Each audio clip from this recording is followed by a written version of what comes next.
كلتي وعن أو ناقصن كوسر هذا برنامج كواير قصدي تي في لندن برنامج هذا قصدي تي لندن قيبتهم وحوس قادن يعني حوسك مالين تقدرنت مدن شن يتبون كمي كنا آدم بري أو سنين شن يتبون كمي لا أساسي إسرائيل أوركي لقدي دلنياردي سوماليات naftooda iyo maalkooda iyo noloshooda u hurtay inay xoreeyaan dalkooda iyo dadkooda arrimaha haddaba si aan uga bogono taariikhdii iyo waayarnimadii SYL waxaa halkan diyaar inoogu ah inooga hadli doona yani suxufiga Soomaaliya ugu weyn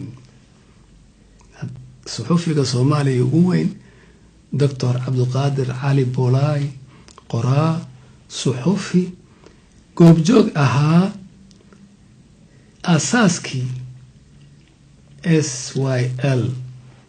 SYC Somali Youth Group أيها الرئيسي صراحة نوغشا كيدون النصيب ويالنا فايدة ويالني ويعني دلجر كنول بانرهنا صعود مانتا meel walba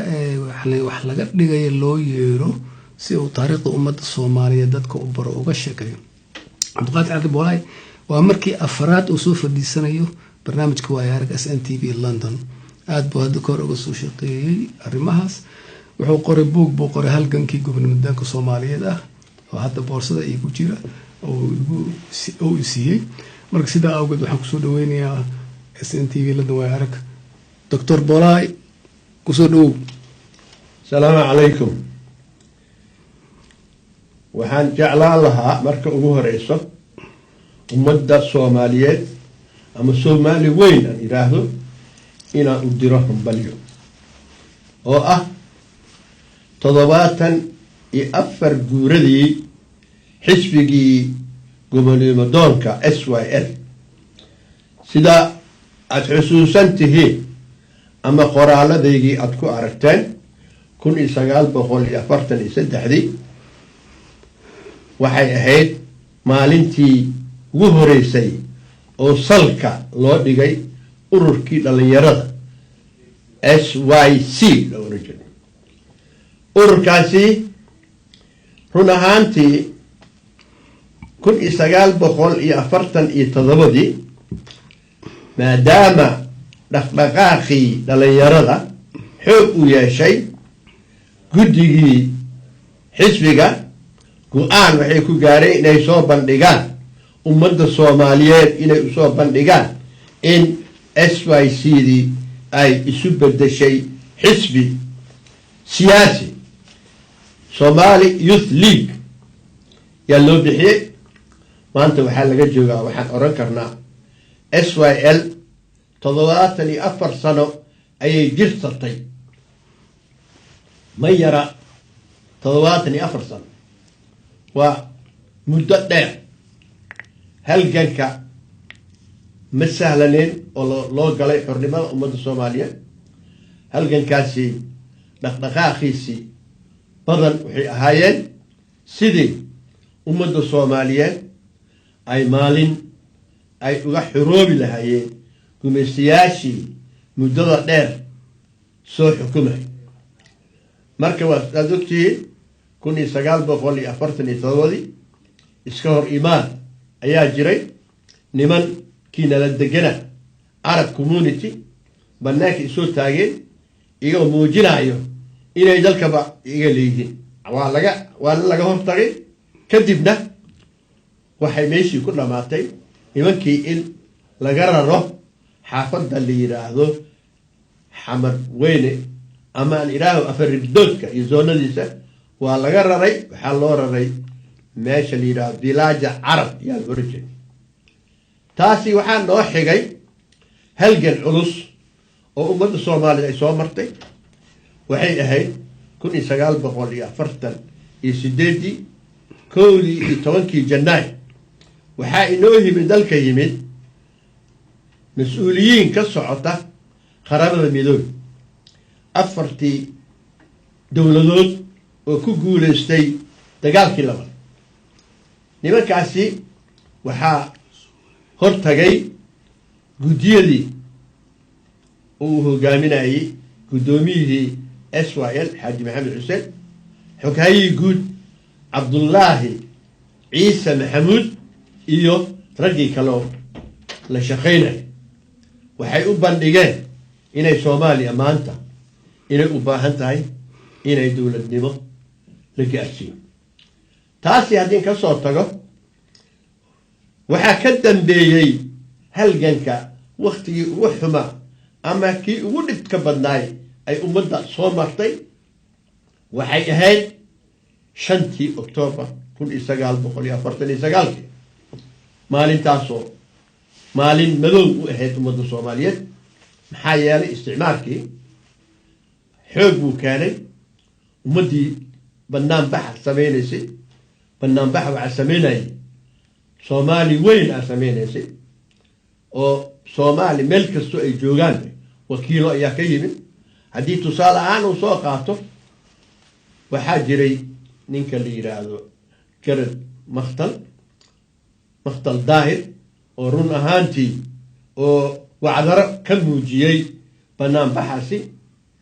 waxaa jiray odayaal kaleete oo ku dhintay ku nafwaayay haddii aan ka soo baxo cabdullaahi ciise ilaahay u naxariistay United Nationska warqad uu ka soo diray warqadaasi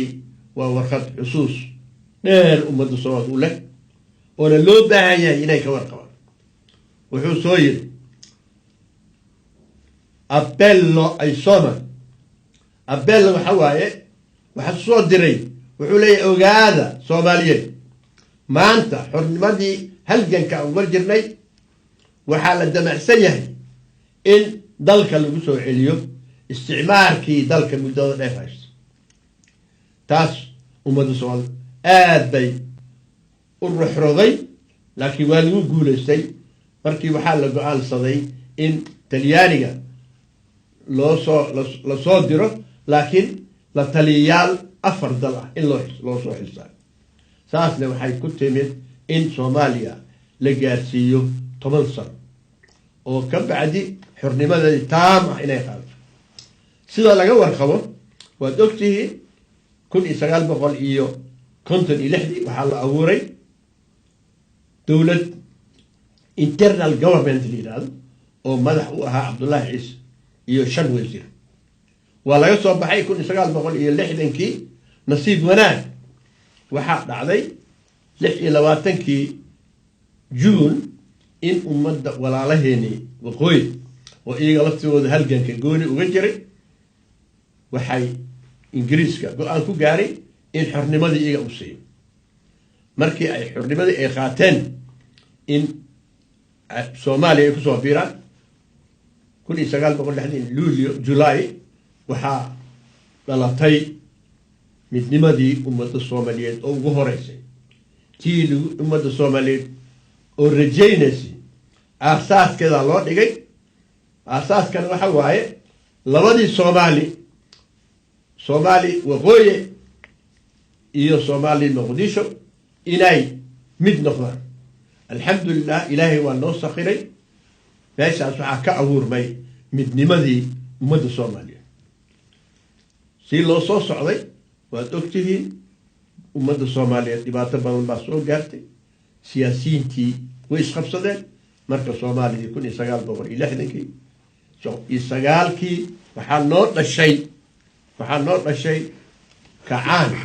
yaa noo dhashay aad iyo aad buu u mahadsan yahay daawadayaal runtii Cabdiqaadir Cali Boolaay goob joog buu ahaa waxa uu ka sheekaynayo waa soo dhalinyaro ah gaban ama inan wax garad aqoon leh ayuu halkaas yani way aragnimo ku yeeshay oo soo arkay oo la soo shaqeeyay taariikhdii taxanaha ahayd hadda uu ka sheekeynayay oo 1947 ilaa Somali Youth Clubkii ururkii ugu horeeyay oo ah leegadu dhalinyarada meesha ugu horeysay ka bilaabeen isu yimaadeen horta showraan ay wax abuuraan waa soo SY Somali kulubay baa la dhihi jiray haddaan erga hada soo saas baan boolay صح way kulubay baa la yiraahdaa kulubeydaas ayaa marka rag yar inay isu yimaadeen ay bilaabeen marka سي أسعة كلبيدي SYC دي وحي سبب الشيء SYL بي سبب الشيء هو Somali Youth League أوروكا يعني دليرات الصوماليات لا ليغا دي جوفاني صومالي أفتريان لوجيرات وهو هذا نوغش كينا يعني بولاي ودعيدوينكي kala duunaay runtii taariikhiga ahay taariikhda marka aad bay u ballaaran tahay SYL iyo 15 mi asaaskeedu yani wax yani la soo koobi kara ma ahan waa yani waa aad bay u weyntahay nin walba meel buu angle buu ka taabanaya boolay barka waxaan ka wareysanaa marka hore horta SYC ka kor intaan la asaasin dalka in misa isticmaar baa talyaani baa haystay ما إنجليز بقى هايستي سيدا لوكال قيبي NFD iyo ma aragtay iyo Djibouti iyo reserve area iyo Mogadisho iyo Hargeysa bal horta hor dhac yar waxaan jeclaan lahayn inaad horta naga siiso oo ma aragtay sida waxaan ay ku yimaadeen ay shacabkan ku kaceen wax u asaasteen group u sameysteen siyaasad u sameysteen waxba keenay baahi baa keentay arinta ka hor horta Ilaahay subhanahu wa ta'ala yaan ku mahadinaya in Ilaahay goobjoog iga dhigay halgankii SYL inaan door ka qaato dowladdiina markii dhalatayna door kale ka qaatay waxaan nasiib u yeeshay Soomaaliya prosper ah Soomaaliya xoog leh in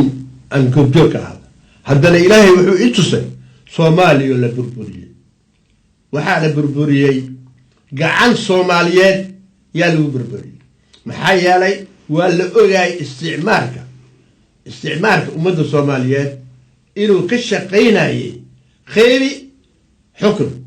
yaate gaalada waxay ku kala maceen isticmaalka kheyri ee xukun tiiba ummadda Soomaaliyeed ku dhacday haddana waxaa rajeynayaa dhalinyarada ama shaqaalaha inay xoog saaraan sidii ay u xafil lahaayeen wixii halgankii la soo maray inay xoog saaraan ina iska ilaaliyaan tafararuqa waxaan kala dardaarmaya ummadda Soomaaliyeed in la iska ilaaliyo khabyaalada maxaa yeelay khabyaalada waa arinta kaliya oo maanta Soomaaliya burburka u keenay waxaan rajeynayaa in ummadda Soomaaliyeed gacmaha isqabtaan iscafiyaan ka bacdina ay abuuraan ay raadiyaan ujeedadii SYL oo heed Soomaali weyn mar in la gaaro ayaa rajeynaya run ahaantii haddii aan dib ugu noqdo waxa weeye saad ogtihiin Soomaaliya waxaa gumaysan jiray talyaaniga gumaysan jiray gumaysiga talyaaniga maxay ku timi wal Sweetia 1884 waxaa shir weyn lagu qabtay meesha la yiraahdo Berlin waxaa lagu godoonsaday in Soomaaliya la qaybiyo maxaa yeelay Berlin waxa soo keenay wax kala ma aha Yurub waa ogtihiin waxaa u bilowday kacaankii warshadaha marka waxay damceen inay ummadda Afrika ku nool inay qaybsadaan qaybta waxaa ka mid ah Soomaaliya waxaa loo qaybiyay 5 NFD jirtay Soomaali Ethiopia jirtay Soomaali Faransiisa jirtay Soomaali waqooyi jirtay Soomaali Talyaani jiray intaasoo saddex waxaa isku qaatay ninka la yiraahdo Ingiriiska colonial power ninka la yiraahdo Ingiriiska saddex qayb ayay la boodeen markiiba marka Talyaaniga si loo tixgeliyo Yurub ahaan waxa la yiraahdaa adiga Soomaalida Talyaani ayaa ku siinay adiga meesha xukun qaybta koonfureed weey koonfureed marka Ingiriiska wuxuu qaatay waqooyi NFD u soo qaatay iyo ogaade marka maxaa soo haray Soomaaliya Talyaani iyo Soomaaliya Faransa marka labadiina marka ka bacdi Talyaanigii markii dagaalkii labaad dhacay waxaa fursad ummadda Afrika ay heshay inay iska xureeyaan isticmaalka waa ka markii ay imaan doonto SYL marka la leeyahay markaas SYC SYL markaas ayay soo baxday haddii tusaale ahaa aan ii soo qaato waxaa jiraya warqad oo ninkii suxufiga ahaa Urdox la iraa jiray iyo odayaasha reer waqooyi inay colonial powerka warqad ay u qoreen warqad uu leeyahay Urdox oo suxufi oday suxufi ahaa waxa uu yiri ingiriisow maanta Soomaali gacantaaga ku jirta waxaad jeelaysaa sukaya kee ee nimanka Faransiis la yiraahdane adiga loo bari si loo helo Soomaaliya midaysan qoraalkiisa wuxuu ku qoray uu leeyahay 95 ummadda Soomaaliyeed way isku waafaqsan tahay way israbtaa isku keen oo na xukun intaas ayaan xusuusanahay hadalka jiray qoraal buu soo saaray wax hadal kaliya qoraalki laftiisa waa la hayaa waxaan rajaynayaa cidii interesaadka ku tahay cidii rabta inay ka warhayso arintaasi mustacid waxa inaan u soo gudbiyo ay dadka ummadda kale ay u gudbiyaan iyaga hadda way inii soo gudbiyeen cidii interesaadka ku ah ama cidii doonaysa inay wax ka qorto ama cidii doonaysa inay ogaato ani qoraalkaas na waa jira intaasaan leeyahay aad buu maasiin hada barnaamijka way arag SNTV waxa martin oo ah suxufiga Soomaaliya ugu weyn qoraa weeyaan waxyaalo badan buu qoray aniga asaga xiddigta October baan isla joogi jirnay aniga wasaaradda warfaafinta anaha ku dheeda xiddigta October 73 74 markaan nimid asaga waa jooga bogga shaqaalaha buu qori jiray boolay waa xasuusta meeshaan ka wada shaqeey jirnaa markaas aan cusbaa buug badan oo qoray halkankii la Iswaail laga qoray iyo maqaalaad yaryar waa faafiya website badanna waxba ku qoraa taariikhda marka waxa weeye inta uu nool yahay in laga faa'iideysto oo lagu ururiyo yani waxa u haray maanta wax kala ma ahan inuu ummadda u reebaa taariikhdoodii barashada taariikhdana wax weyn bi ummadda dalka iyo dadka u tahay waa aqoonsigaada weeyaan taariikhdaada haddaad aqoonsigaada garan mismadid boolay waa aada u maasan tahay xuskan maanta yani aynu ku xusayno maalinta 15 May ah oo maalintii SYL la asaasay xisbigii siyaasiga ahaa ee xornimada Soomaaliya u horseeday eraya badan baa jiro la isticmaali jiray SYL yani horseed baan maqli jiray waagi yahay oo dirisyoonka leegadaan maqli jiray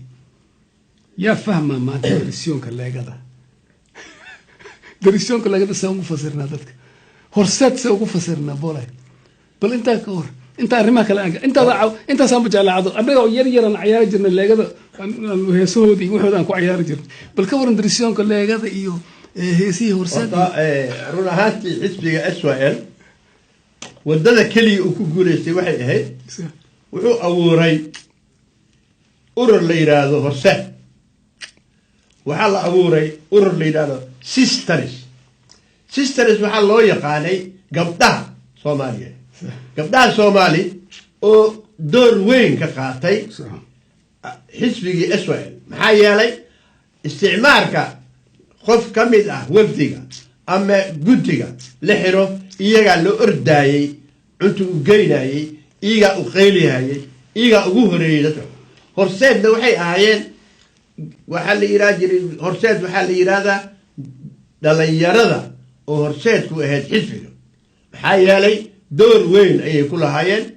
maxaa yeelay waxay ilaali jireen siyaasadda xisbiga waxa jiray niman la yiraahdo Browtalian waxa laga soo ay raali jireen inay war ka helaan wardoonka SYL ayaa la yiraahdo horseed waxa way wax kala ma ahayn waxay ahayd wardoonkii SYL ay ahayd SYL wardoonkeedii wax alla wixii dalka ka socdo inay soo ururiyaan waxa jiray guddiga kormeerayaal oo sitimaan walba ama bil walba gobolada tagi jiray gobolada Soomaaliya oo dhan Soomaali weyn gobolada dhan ay tagi jireen si ay dadka u sheegaan midnimada ummadda Soomaaliyeed u sheegaan siyaasadda ummadda Soomaaliya inay tahay Soomaali weyn taasay ka dhaadhici jireen waxaan xuskan maanta boolay oo ka bixinaya casharkan ku xuseynaa sisterskii gabdhihii waaga dahabkooda iyo noloshooda iyo ku dhintay gabadhii hormuud ku ahayd Xawataako muuqaal bal Xawataaka hadana noo soo saara fadlan وحوي هرت حاوتاك وحلو بحي هدين دب أمونه حاوتاكو runtii waxaa loogu bixiyay hal shay maxaa yeelay dirsoonii leegada waxaa soo weeraray kuwii kalkaalayaashii isticmaalka ayaa weerar ku soo qaaday xafiiskii Israel dadna ma joogin runtii dhalinyaradii iyo odayaashii kulli waxaa la jira banaanbaxa yaa la jiri waxaa maadaama la soo dhaweynayay guddigii xaqiiqa doonka ahaa dowladnimada Soomaaliyeed ugu salka u ahayd ayaa joogay marka dhibaata dhacday waxa dhacay iska hor imaad yiraahdo kuwaas iyo SYS maadaama meesha cidda joogin waxa xaawataaka dad waxay kamid ahayd gabdhihii u socday banaanbaxa markay meesha soo gaartay fallaar baa ku dhacday magaceeda kala nin yaqaan male qofka mar haddii dhibaato ku dhacdo oo dhinto wax ogaan karo meeshay ka timid iyay ahayd barda marka waxa way xaawataako waxa way taako waxa way attaccato wala soo attack waxa way qof markii socdo qof ku soo qof ama xabad ku dhifta ama wax yeelayo ama dhagax ku dhifto waxa way attack aftaliyani ahayd attack saasa markaas la xaawataako gabadhii la soo attackaarey aad buu maasan yahay waxa filayaa runtii waa xaawo Cusmaan dhawaa maqlay aniga qudayda ereyga soo maqlay xaawo Cusmaan taakona waa attakaaro kiimid waxa weeyaan waa hujuumid ama dagaal ku qaadid weeyaan waa aftalayaan runtii aad buu maasan marka waxa runtii gabagabadii barnaamijka marka waxaan jeclaan lahayn waxa soo aragtay xilliyo kala duwan afar xilligii gobonimo doonka dawladda ugu horeysay 69 69 ilaa 90 ilaa hadda burburka يعني سد مركا وحال يرى شعب الصومالي وحي صومالي مركا وحال يرى هذا جهورر.com لي يرى هذا حق سياسات حق دقن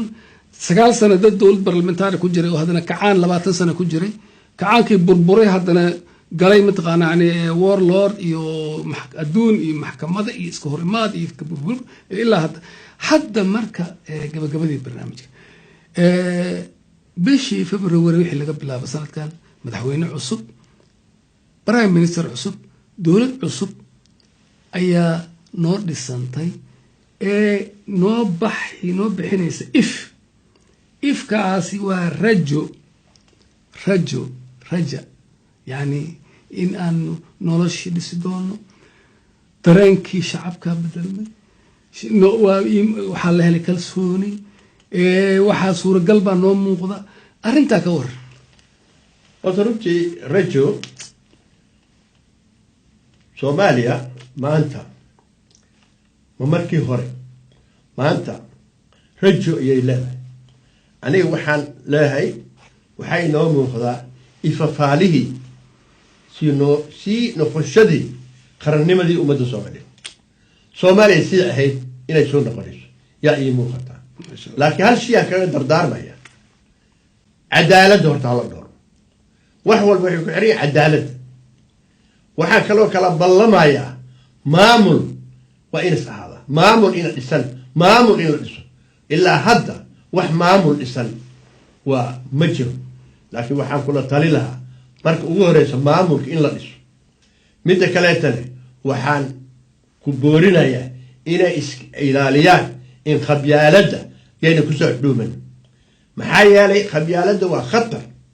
وكسر دومنيسا ما ملك وحى نبك وكاني أما إلا هذا صوماليا لجويل وكاني وحوي خبيالده هل لقى في جناده صومالي متواي هل وجود ذاله خبيالده إن لقى إلاليه ما ملك نحيس هذه لقى إلاليه وحى هو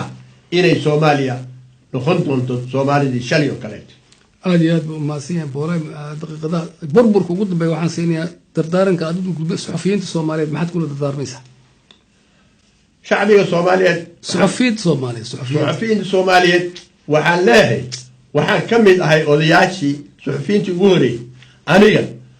ninka la yiraahdo Umar Dheer nin la iraajiri iyo Maxamed Faarax Siyaad nin la iraajiri iyo ninka la yiraahdo Urdo waxaan ka mid nahay iyo يوسف حسن صومالي سيدا نيرادو وحان كمد ناي odayaashii ugu horeeyay ee saxaafadda soo bartay odayaashii saxaafadda ugu horeeyay waxaan ka codsanayaa saxaafadda ummadda soomaaliyeed saxufiyiinta gaar ahaan aniga mustaciid waxaan ahay wixii talo iyo tusaale ah inaan siiyo intaan noolahay waxaan jeclaan lahaa inay igala soo xiriiraan wax alla wixii u baahnaan maxaa yeelay aniga goobjoog ayaan ahaa maanta waa noolahay waxaa la yidhaahdaa waayo arag nool aan ahay sidaa daraaddeeda iga faa'iidaysta waxaana kala ballamaya shaqaalaha soomaaliyeed shaqaalaha adduunka midooba shaqaalaha soomaali weynay midooba shaqaalaha soomaali midooba oo midooba weligii midooba asalaamu calaykum waraxmatullah kaasi wuxuu ahay cabdiqaadir cali boolaay marti maanta inoogu ahay halkan ka soo qayb galay xuska 15 May maalintii la aasaasay leegadii SYL halkan darsi ka baxshay yani waqtiga baan ugu yar oo yani waqti badan baan u baahnaan laakiin waa mar kale ka bogan doonaa barnaamijkan soo afjaraya tan inta kulmi doon farsamada askari isku garabay tan inta kulmi doona barnaamijkan kala ma ku fiican waxa la sida iyo nabad galiyo Abuu Qaadir aad u maasanta. Assalaamu calaykum.